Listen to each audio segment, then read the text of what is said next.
우리가 하나님의 능력이라고 하는 이제 주제를 가지고 이 혼란한 시대, 요즘 그렇잖아요. 혼돈의 시대인데 어떻게 이 시대 우리 그리스도인들이 살아갈까? 어떻게 잘못된 부분에 대해서는 믿음으로 저항하며 이 시대를 살아갈 수 있을까? 우리가 말씀을 통해 함께 은혜를 나누고 있습니다. 한 설치 예술 작품을 소개합니다. 저 작품은 이탈리아 설치 예술가 마우리치오 카텔란의 코메디언이라고 하는 작품입니다. 간단하죠. 설치 예술인데 테이프로 벽에 바나나 하나를 딱 붙여 놓았습니다. 설치 작가는 당일날 480원을 주고 저 바나나 하나를 구입해서 이제 벽에 붙여 놓았어요. 자, 뉴욕 경매시장에서 저 작품이 경매에 붙여졌습니다. 얼마에 낙찰이 됐을까요?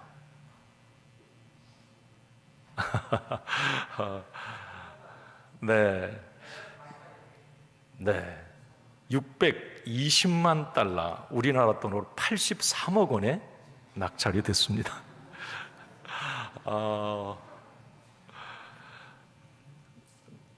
중국의 사업가 저스틴 선이라고 하는 사람이 낙찰을 받았어요. 10명의 경쟁자를 물리치고. 그런데 그 낙찰 받은 사람에게 주어진 것은 테이프 한 롤과 그리고 바나나 한 개, 그리고 진품 인증서하고 설치 사용 설명서가 주어졌습니다. 어떤 생각이 드십니까? 제가 개인적으로 든 생각은 미쳤네. 그 한 가지 생각이고요. 나도 할 수 있다. 저 정도는. 어제 제 아내에게 내가 벽에 바나나 하나 붙여놓으면 얼마에 살래? 안 산대요.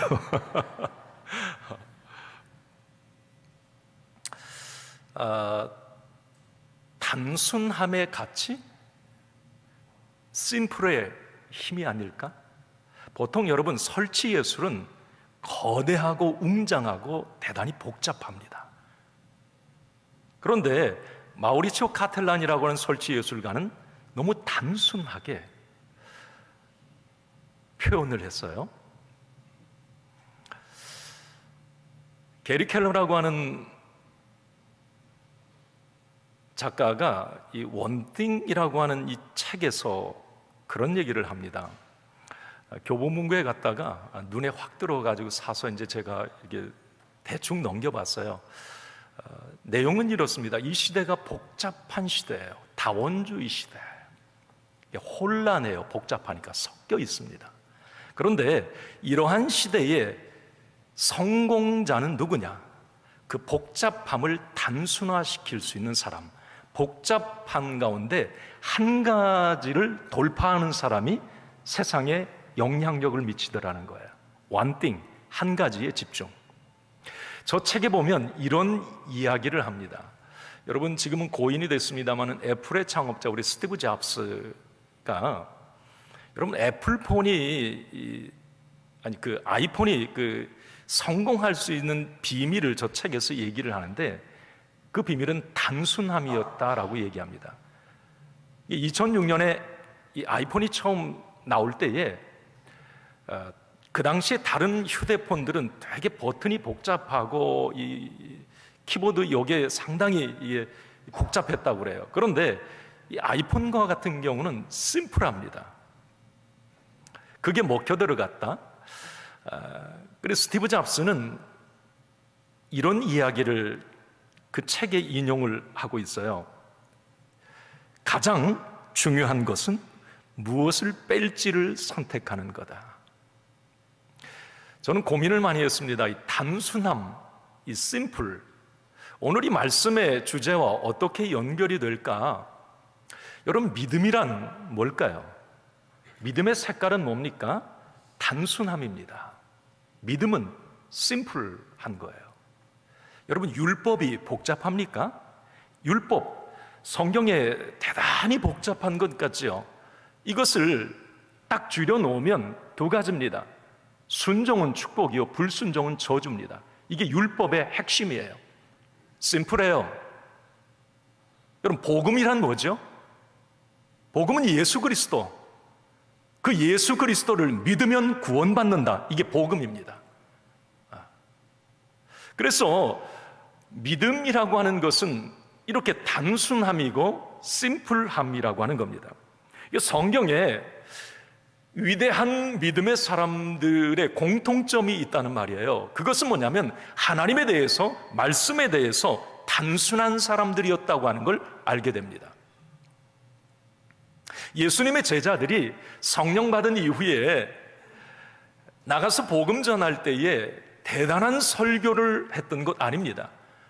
예수님의 십자가와 부활, 천국, 이게 복음의 전부였습니다. 군더더기가 없어요. 다시 말합니다. 믿음은 단순한 거예요. 단순한 게 복음입니다. 만약에 이 단순한 복음에 무언가를 섞는다면 그것은 이단입니다. 복음은 심플합니다. 단순함의 가치, 심플함의 힘, 어쩌면 믿음일 수 있습니다. 스티브 잡스의 말을 인용한다면 오직 믿음은 무엇을 뺄지를 선택하는 것이다. 이건 제가 하는 말이에요. 자, 우리가 지난 시간에 아합의 시대의 특징은 세 가지. 죄악의 무감각한 시대, 이세벨을 아내로 삼는 시대, 말씀의 권위가 무너진 시대. 왜 죄에 무감각해지고 왜 하나님이 아닌 이세벨을 아내로 삼고 살아가며 왜 하나님 말씀의 권위가 무너졌는가? 그것은 하나님에 대해서, 말씀에 대해서, 믿음에 대해서 온갖 것들을 다 갖다 섞어 놓았기 때문에 그렇습니다. 복잡했던 거예요. 아합의 시대의 특징입니다. 그래서 혼란하다, 혼돈스럽다 말을 합니다. 자, 그러면 지금 이 시대의 모습은 어떨까요? 여러분들은 어떻게 생각하십니까? 왜 우리는 혼란하다고 말하고 혼돈스럽다고 말합니까? 여러분, 이 시대를 다원주의 시대라고 말을 해요. 포스트 모더니즘. 이것은 명확한 한 선이 없는 겁니다. 진리가 없는 시대인 거예요. 다원주의, 모든 게 진리이고 모든 사람의 생각이 옳고 복잡한 겁니다. 여러분, 이런 시대를 우리가 살고 있는데 이런 시대 우리 믿음의 사람들은 어떻게 살아야 될까요? 이런 복잡함을 추구하는 이 시대. 자, 믿음은 단순함인데 오직 예수고 오직 말씀이고 오직 하나님이고 오직 교회인데 이 선명한 이 복음에 우리는 혼란한 이 시대를 어떻게 저항하며 살아야 될까? 그 대안을 오늘 이제 아주 단순하고 담백한 심플한 한 사람을 소개하면서 오늘 말씀을 이어갑니다. 아합의 시대가 그렇게 혼탁하고 아주 혼란스러운 뭔가 섞어놓은 그 시대에 오직 하나님, 오직 말씀, 이분이 진짜 하나님이고 이것이 진짜 말씀이고 이것이 진짜 믿음입니다 라고 외치며 등장했던 아주 단순한 하나님의 사람 엘리야가 오늘 주인공입니다. 엘리야, 여러분 엘리야라고 하는 인물은 잘 아시죠? 엘리야는 당시 죄로 무뎌진 시대를 향해서 강력한 회개 촉구와 또 회개하지 않을 때 임할 하나님의 심판을 강력하게 선포한 선지자입니다. 어쩌면 그 혼탁한 그 시대의 탕류, 그 시대의 탕류를 거슬러 올라갔던 믿음의 한 사람, 이 사람이 바로 엘리야였다라고 하는 겁니다. 엘리야, 살아있는 믿음의 영웅이었죠.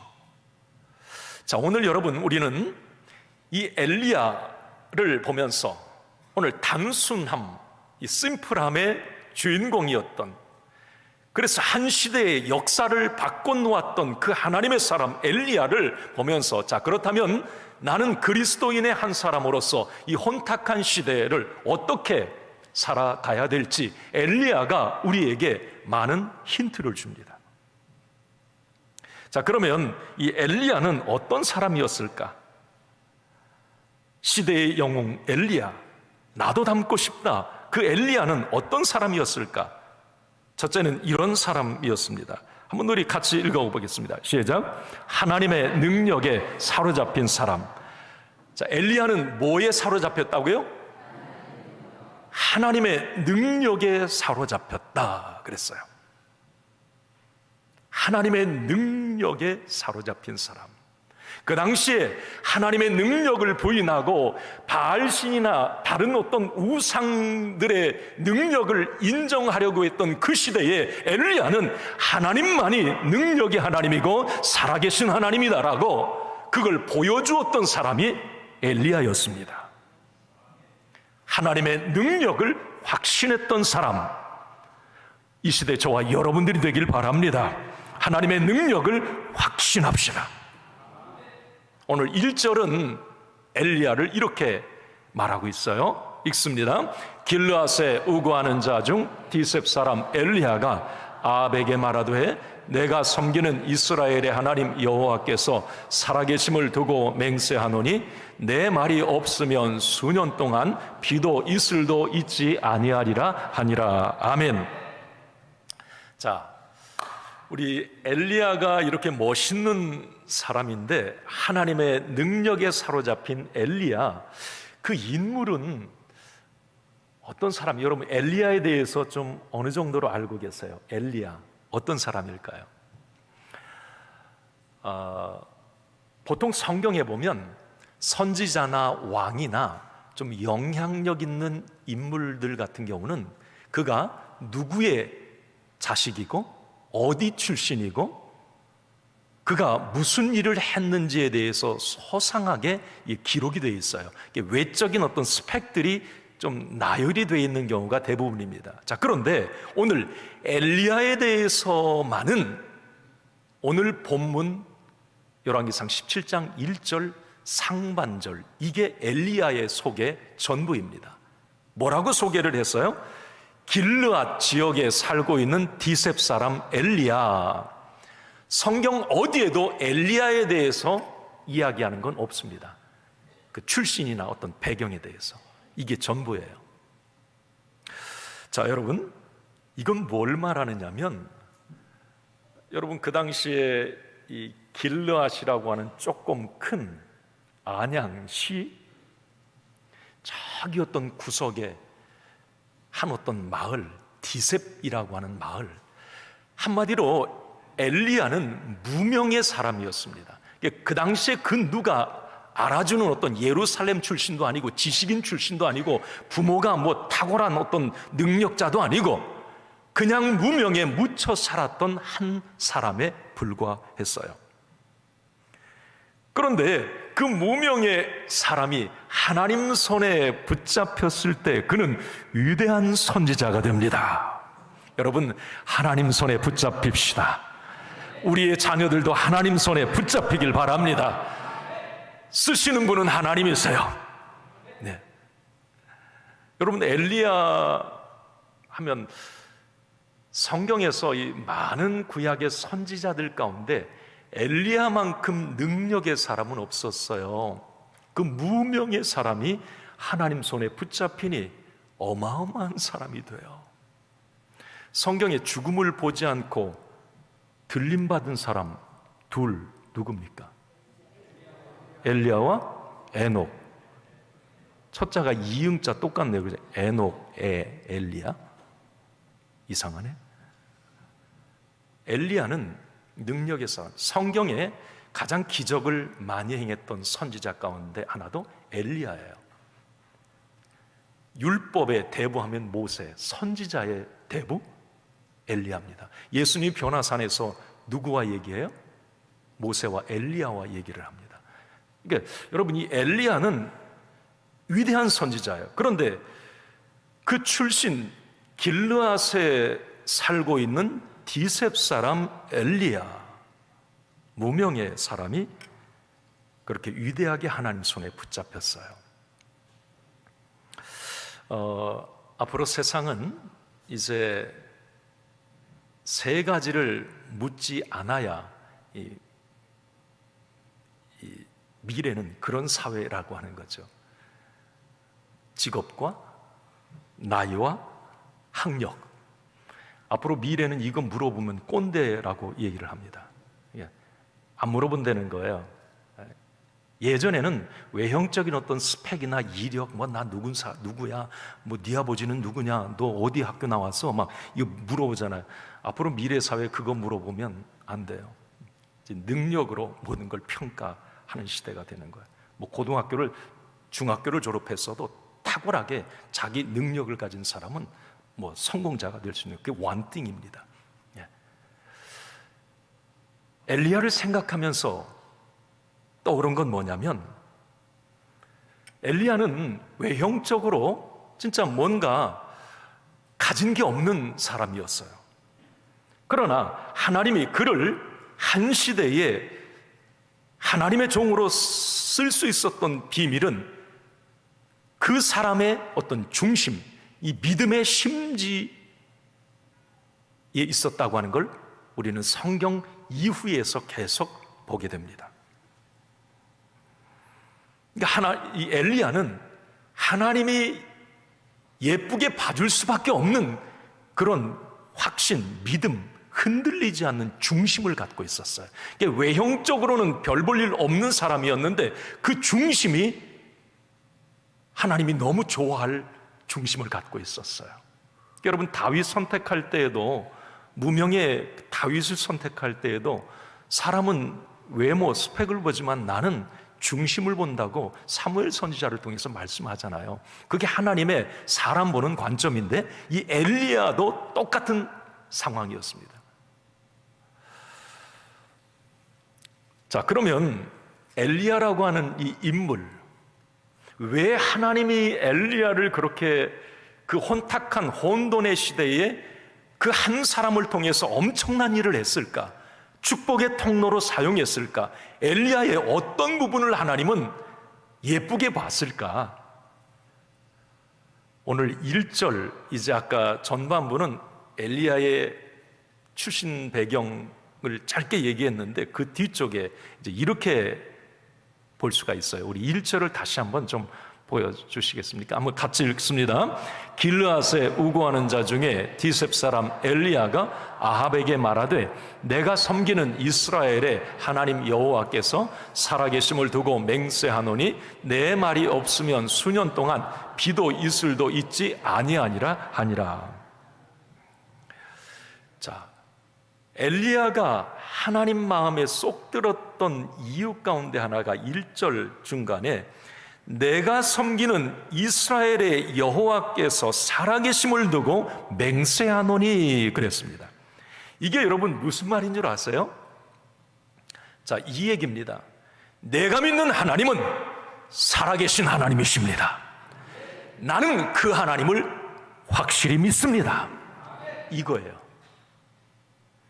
그 당시에 바알의 우상들이 북이스라엘 전역에 퍼져 있고 성전 밀어내고 바알의 신당 세우고 거기다가 아세라, 지난 시간에는 아세라 목상까지 다 세우는 그 상황에서 엘리야는 확고하게 선포합니다. 당당하게, 심플하게 말합니다. 내가 믿는 하나님은 살아계신 하나님이십니다. 나는 그 하나님을 믿습니다. 그 하나님을 섬깁니다. 이렇게 말을 해요. 이건 무슨 말입니까? 엘리야는 자신의 영적 신분에 대해서 당당했습니다. 그리고 내가 믿는 하나님이 어떤 하나님인지를 엘리야는 확고하게 알고 있었어요. 하나님이 엘리야를 볼 때 그 점이 너무 마음에 드는 거예요. 내가 누구인지 영적으로, 그리고 내가 믿는 하나님이 어떤 분이신지, 살아계신 하나님, 확실했습니다. 여러분, 우리가 혼란한 이 시대를 지금 믿음으로 살아간다? 이 시대에 우리 그리스도인들이 그렇다면 취해야 될 자세는 뭔가? 엘리야의 당당함입니다. 정체성, 자신감이에요. 당당하게 나의 영적 신분을 말할 수 있어야 합니다. 여러분, 우리가 누굽니까? 하나님의 자녀예요. 할렐루야. 영접하는 자, 곧 그 이름을 믿는 자들에게는 하나님의 자녀가 되는 권세를 주셨어요. 하나님의 자녀의 권세를 가졌습니다. 우리는 직장에서든지 어떤 모임 가운데 나는 그리스도인입니다 말할 수 있어야 됩니다. 당당함이 있어야 돼요. 내 영적 신분에 대해서. 나는 주일교회 집사입니다. 나는 삼동로 우리 주일교회 권사입니다. 나는 주일교회 장로입니다. 나는 주일교회 목사입니다. 당당해야 합니다. 내가 믿는 하나님, 그 하나님은 살아계신 하나님이십니다. 나는 그 하나님을 믿어요. 당신도, 이 친구, 내가 믿는 하나님, 자, 성삼위 하나님, 예수님으로 나는 예수를 믿어요. 당신 예수 믿고 구원받아 우리 함께 천국 갑시다. 예수 믿읍시다. 여러분, 내가 믿는 하나님, 예수님, 성령님에 대해서 주변 사람들에게 자신 있게 말할 수 있는 믿음의 확고함, 이게 엘리야였습니다. 하나님이 이걸 너무 좋아하셨어요. 표현해 주는 거. 하나님은 이런 분이야. 누군가 말해 주는 거. 나는 하나님의 사람이야. 나는 하나님의 백성이 하나님의 자녀야 라고 당당하게 말하는 것. 창피하고 세상 말로 쪽팔려 하고 교회 다니는 거, 내가 직분자라는 거 막 창피해 하고. 여러분, 이런 모습이 아니라 엘리야는 당당했습니다. 섞여 있는 이 시대, 뭐라고 하나님만이 살아계신 하나님이라고 말하면 뭔가 조롱받고 비난받을 수밖에 없는 이 시대. 왜? 다원주의 시대잖아요.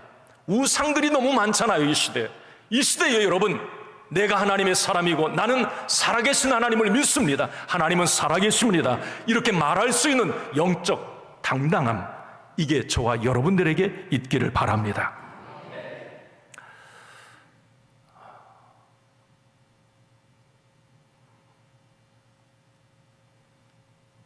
이 당당한 엘리야가 당시 서슬퍼런 권력을 가졌던 아합 왕에게 이렇게 말을 합니다. 1절 아까 하반절에 나오는데요, 엄청난 말입니다. 시작. 내 말이 없으면 수년 동안 비도 이슬도 있지 아니하리라 하니라. 자, 여기 내 말이 없으면, 이게 현도의 성경에 보면 내가 믿는 하나님의 허락이 떨어지지 않으면 이 땅에 비도 이슬도 내리지 않을 겁니다. 이 얘기하는 거예요. 여러분, 엘리야는 지금 하나님의 능력에 대해서 절대적으로 신뢰해요. 하나님이 허락하지 않으면, 하나님의 말이 떨어지지 않으면 비도 이슬도 내리지 않을 겁니다. 이 땅에 가뭄이 들고 기근이 들 겁니다. 이후에 3년 6개월 동안 그 땅에 이 기근이 들잖아요. 가뭄이 들어요. 하나님의 이 엘리야의 선포대로 되는데, 자, 여러분, 당시에 엘리야가, 자, 하나님의 허락이 없으면 이 땅에 비도 이슬도 내리지 않습니다 라고 하는 이 말은 당시 아합 정권에 엄청난 파급력을 줄 수 있는 말이에요. 도전장이에요. 왜? 당시 아합과 그 아내 이세벨, 그 당시 모든 사람들이 바알 신을 숭배했단 말이죠. 이 바알의 신은 특별히 농경의 신이에요. 그러니까 비도 내리고 뭐 이슬도 내리고, 그래서 풍성하게 우리의 삶을 해준다. 이게 바알 신의 특징입니다. 자, 그런데 엘리야는 이 얘기하는 거예요. 바알 신의 허락이 떨어지면 아니고 하나님의 허락. 그러니까 다시 말하면 바알 신, 아세라, 이 우상들은 이거 아무런 능력이 없다. 내가 믿는 하나님이 능력의 하나님이다. 그 하나님이 허락해야 비도 이슬도 내린다 라고 엘리야는 말하고 있어요. 엘리야는 한낱 무명의 선지자입니다. 백도 없습니다. 잘난 것도 없어요. 그러나 당시 아합은 모든 걸 다 가진 사람입니다. 엘리야의 목숨을 틀어주고 있는 사람이 아합일 수 있습니다. 자, 그러나 그 아합 앞에 엘리야는 당당합니다. 어떻게 엘리야가 이렇게 엄청난 말을 할 수 있었을까? 아합에게 어떻게 이런 엄청난 이야기를 선포했을까? 그것은 여러분 중요한 겁니다. 하나님이 엘리야를 예쁘게 볼 수 있을 수밖에 없는 이유이기도 해요. 엘리야는 철저하게 하나님의 말씀에 사로잡혔고 하나님의 능력을 순도 100% 신뢰했던 사람이었습니다. 다시 말하면 내가 믿는 하나님은 죽이시기도 하고 살리시기도 하고 없게도 하고 있게 하시는 생사화복의 주관자가 되십니다 라고 하는 거예요. 그 능력은 바알 신이 아니라 하나님이 가지고 계십니다. 나는 그 하나님을 믿습니다 라고 하는 거예요. 여러분, 세상을 이기는 담대함이 어디에서 올까요? 우리는 살면서 많이 두렵기도 하고 어떤 염려와 근심에 때로는 휩싸이기도 하고 뭔가에 눌려 살기도 합니다. 혼란스러운 이 시대는 더더욱 그럴 수 있어요. 자, 이런 어떤 시대를 돌파할 수 있는 힘이 어디에서 올까? 돈에서 올까? 어떤 명예나 어떤 지식, 백그라운드에서 올까? 물론 그런 힘도 필요하지만 실제적으로 여러분 그런 것들은 오히려 나를 더 어렵게 할 수도 있습니다. 진정 세상을 이기는 모든 상황을 넉넉히 이겨내고 돌파할 수 있는 어떤 두려움도 이겨낼 수 있는 그 강인함, 담대함은 하나님의 능력을 100% 신뢰하는 것입니다. 내가 믿는 하나님은 살아계신 하나님이십니다. 그 하나님의 허락이 없이는 비도 이슬도 내리지 않습니다. 하나님은 능력의 하나님이십니다. 이 확신이 우리에게 있을 때에, 하나님의 능력에 대한 절대 확신이 있을 때에 우리는 세상의 모든 것도 턱턱턱 넘어갈 수 있습니다. 예, 이 믿음이 이 시대에 필요한 거예요. 이 엘리야의 믿음이 혼탁한 섞여 있는 이 시대, 두려움을 많이 주는 이 시대에 꼭 필요한 것입니다. 여러분, 하나님의 능력을 절대 확신하고 세상을 살아갈 수 있기를 바랍니다. 십자가의 복음 확실히 갖고 이 믿음만이 아합의 시대에 승리할 수 있는 비밀이라고 하는 것을 우리는 놓치지 말아야 합니다. 엘리야를 통해서 우리는 이걸 배우게 돼요. 능력을, 하나님의 능력을 확신하니까 무서울 게 없었고 아합 정권 바알 어떤 것도 무섭지 않았고 그걸 돌파하고 넘어갈 수 있었습니다.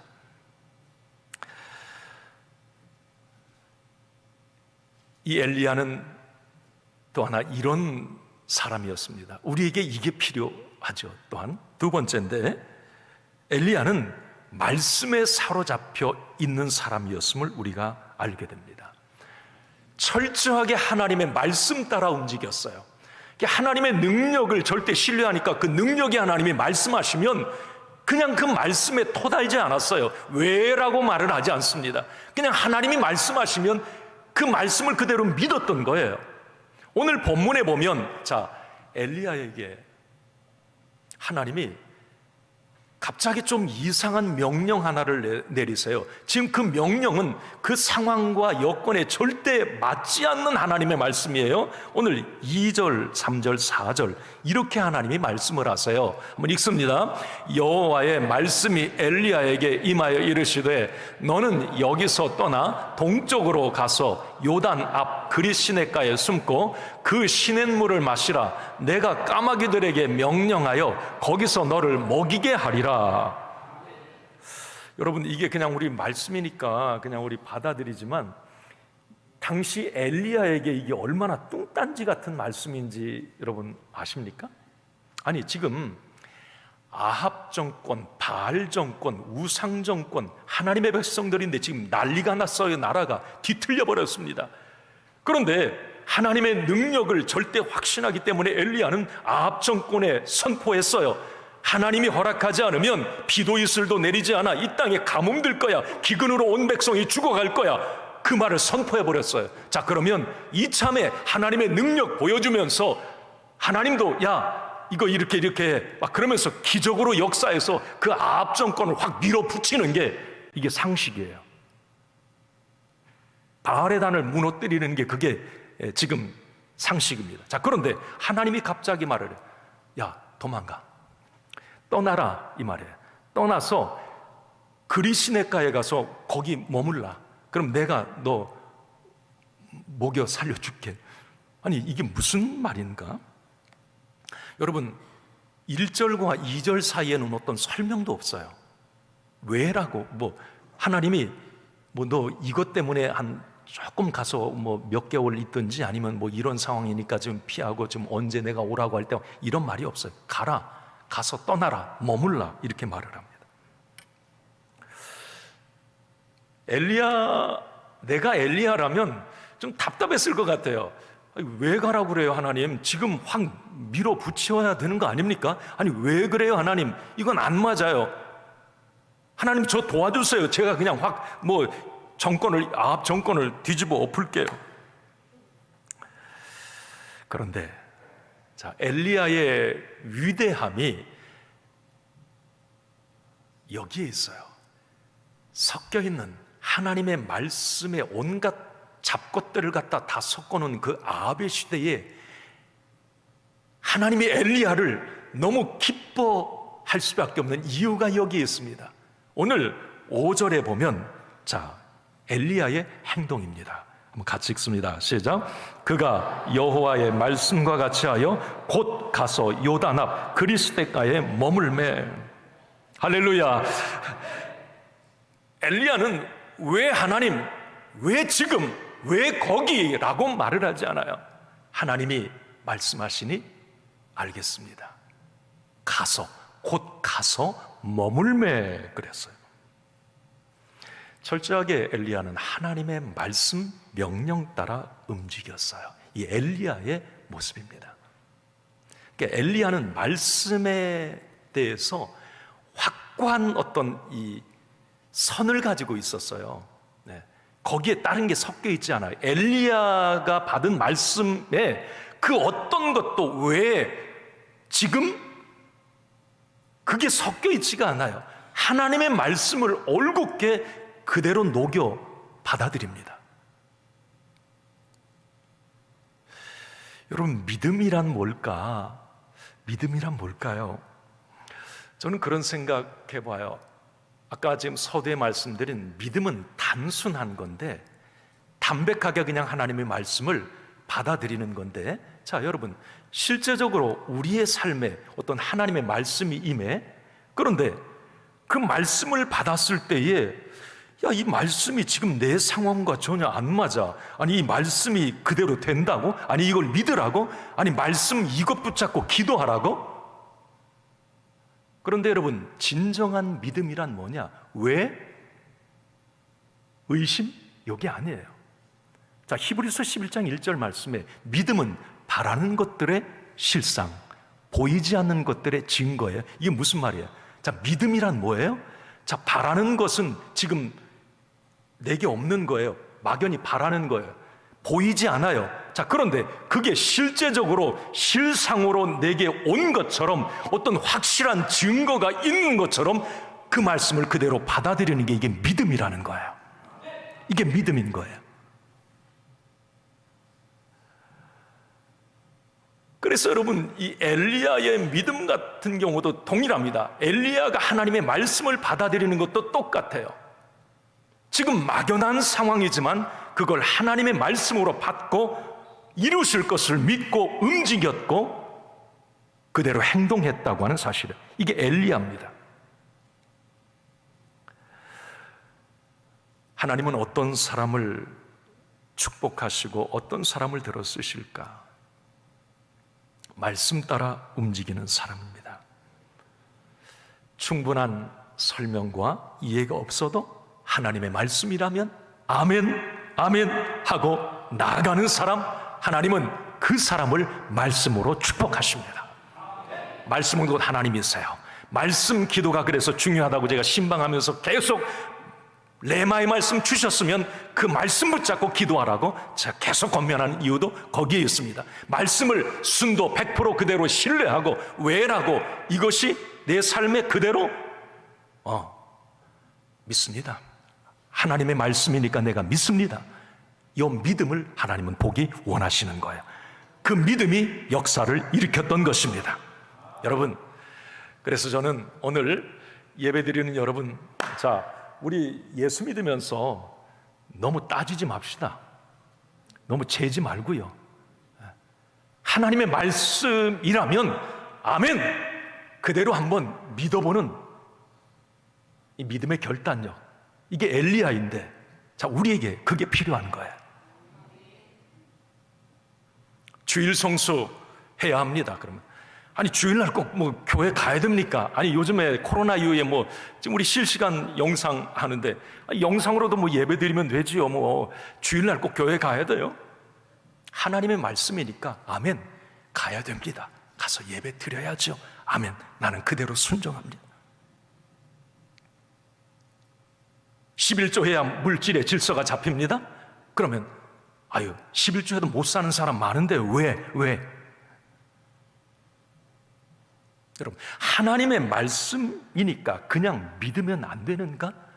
하나님의 말씀이니까 그냥 순종하면 안 되는가? 왜 그렇게 우리는 따지는가? 왜 하나님의 말씀인데, 다른 말씀도 마찬가지예요. 하나님의 말씀이 주어졌을 때에 거기에 내가라고 하는 나의 생각이 첨가 섞이지 않고 순도 100%의 하나님의 말씀을 내가 믿습니다. 이렇게 우리는 할 수 없을까? 많이 저도 부족하고 여러분들도 부족하지만 우리가 하나님의 말씀을 이렇게 말씀으로 믿는 믿음이 이 혼탁한 다원주의 이 시대에, 헷갈리는 이 시대에 우리에게 꼭 필요하다는 겁니다. 그래야 갈팡질팡하지 않을 수 있어요. 여러분, 다시 한번 확인합시다. 하나님의 말씀이 하나님의 말씀임을 믿습니까? 하나님의 말씀이 복의 말씀인 것을 믿습니까? 모든 성경은 하나님의 감동으로 된 것으로 교훈과 책망과 바르게 함과 의로 교육하기에 유익하니 선한 해갈 능력을 주니 믿습니까? 그래요. 하나님의 말씀은 살아 운동력이 있어 좌우의 어떤 날선 것보다 예리 손과 영과 심령 관절 골수를 쪼개고 남음이 있음을 믿습니까? 하나님의 말씀이에요. 하나님의 말씀. 우리가 조금 군더더기를, 말씀에 뭔가를 자꾸 섞어버리려고 하는 우리의 의도를 조금 이런 걸 빼내고, 엘리야는 하나님의 말씀을 그대로 받아들였다라고 하는 이것을 우리가 좀 이해를 하면서 말씀을 그대로 믿는 이 믿음, 우리에게 필요하다라고 하는 거예요. 한번 따라합시다. 단순한 순종이 기적을 낳는다. 여러분, 예수님이 엄청난 그 병자들을 고칠 때에 거기에 여러분 왜 무슨 설명이 들어갑니까? 내가 나을 줄로 믿느냐? 아니, 예수님, 조금 믿을 것 같기도 하고 좀 아닌 것 같기도 하고 어떻게 될까요? 아니에요. 믿습니다. 그러면 예수님은 단 한마디, 내 믿음대로 될지어다 그래요. 이건 단순함입니다. 네가 살 줄로 믿어, 나을 줄로 믿어, 될 줄로 믿어, 그게 하나님의 말씀인데 그대로 믿어, 그럼 네 믿음 그대로 돼, 이거예요. 자, 우리에게 이 믿음이 필요하지 않을까? 자, 그럴 때, 자, 하나님의 능력을 엘리야가 이렇게 절대 신뢰하고 하나님의 말씀을 확실히 붙잡고 나아갈 때에, 자, 여러분 따라합시다. 하나님이 책임지신다. 자, 이거 크게 하세요. 이건 아주 복된 결론이에요. 시작. 어떤 사람을, 하나님의 능력을 절대 확신하고 하나님의 말씀을 그대로 믿는 사람을 하나님은 책임지신다. 할렐루야. 이 믿음이 우리에게 있기를 바랍니다. 오늘 여러분 여기 말씀에 5절 말씀해 보니까 이렇게 돼 있잖아요. 5절 6절 6절을 한번 봅니다. 6절. 자, 6절 시작. 까마귀들이 아침에도 떡과 고기를 저녁에도 떡과 고기를 가져왔고 그가 시냇물을 마셨으나. 자, 여러분, 까마귀가 주님 능력 믿고 그냥 가라고 해서 그리 시냇가에 갔어요. 이거 도대체 왜 여기를 가라고 그랬는지 갔어요. 하나님의 능력을, 하나님의 말씀이니까 갔어요. 갔는데 희한한 초자연적인 역사가 일어나요. 까마귀가 아침과 저녁으로 여기 떡과 고기를 물어다 줬다 그래요. 그래서 제가 이 까마귀에 대해서 한번 연구를 해봤어요. 잠깐. 이 까마귀, 여러분, 새 중에 가장 머리가 좋은 새가 이 까마귀라고 합니다. 앵무새보다 더 좋다는 거예요. 이 까마귀는 이 도구를 사용할 줄 알고요. 어떤 사람은 초등학교 6학년에 지능을 가졌다 뭐 이런 얘기까지 합니다. 그러니까 여러분 영상 돌아다니는 거 보신 분도 있을 텐데 까마귀가 얼마나 머리가 좋냐면요, 호두를 깨 먹어야 되잖아. 그 안에 호두알을. 그럼 호두를 물고 어디를 가냐면 차도에 이렇게 차 지나다니는데 횡단보도에다 그 호두알을 딱 떨어뜨려 놓습니다. 그리고 차가 지나가면 호두가 부서질 거 아니에요. 부서지면 가만히 기다려요. 그리고 횡단보도 신호가 바뀌면 내려와 가지고 그걸 다 알을 까먹고 올라가요. 여러분, 이 까마귀가 그렇게 영리하다는 거예요. 뭐 그게 오늘 중요한 게 아니에요. 오늘 이 까마귀 얘기가 나오길래 까마귀가 아침 저녁으로 떡과 고기를 물어다 주었다? 아, 참 영리한가 보다. 내가 이제 이 생각을 했고, 자, 그런데 여러분 중요한 건 하나님이 책임져 주셨다는 거, 이거예요. 까마귀의 은혜는 어떤 사람에게 하나님의 능력을 신뢰하고 말씀을 그대로 받아들이는 사람에게 이 까마귀의 은혜, 공급의 은혜가 주어지는 거예요. 절대 하나님이 죽게 내버려 두지 않았고, 와, 아마 그리 시냇가에서 이 엘리야는 신기반기했을 거예요. 와, 놀라우신 하나님이 막, 도망가라고 했을 때까지는 말은 안 했지만 엘리야도 이거 가야 되나 뭐 그랬을 수 있을까? 그런데 갔어요. 이건 놀라운 일이에요. 이런 기적이 어디 있어요? 와, 여러분, 저와 여러분들에게 정말 이 엘리야의 이 믿음, 또 말씀에 붙들려 사는 이 믿음, simple, one thing, 하나, 단순한 믿음, 여러분, 이 믿음으로 우리의 삶에도 하나님의 도우심과 공급과 책임지시는 그런 역사들이 일어나기를 바랍니다. 한번 따라합시다. 우리는 주책입니다. 주책. 뭐 그냥 따라해 보세요. 우리는 주책입니다. 네, 주책이라는 건 주님이 책임지신다 이런 말이에요. 자, 이제 알았으니까 옆에 우리 장로님, 권사님, 우리 집사님, 집사님은 주책이세요. 주책이십니다. 한번 권면해 주세요. 주님이 책임져 주시는 사람이에요, 옆에. 네, 이런 은혜가 우리에게 필요해. 주책이 필요합니다. 주책. 네. 주여, 나는 주책입니다. 할렐루야, 나는 주책이에요. 나는 주님이 책임져 주시는 사람입니다.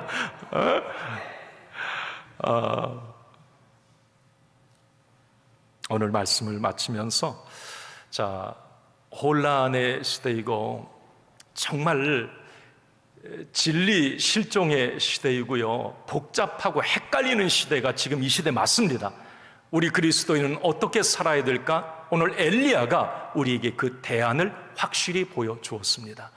하나님의 능력, 내가 믿는 하나님은 살아계신 하나님, 생사화복의 주관자가 되신 하나님을 나는 믿습니다. 그 하나님을 나는 믿습니다. 하나님이 말씀하실 때의 그 말씀, 성경에 기록된 하나님의 말씀을 나는 말씀으로 믿습니다. 그럴 때 여러분, 하나님이 책임지시는 역사, 주책의 역사가 저와 여러분들에게 일어날 줄로 믿습니다.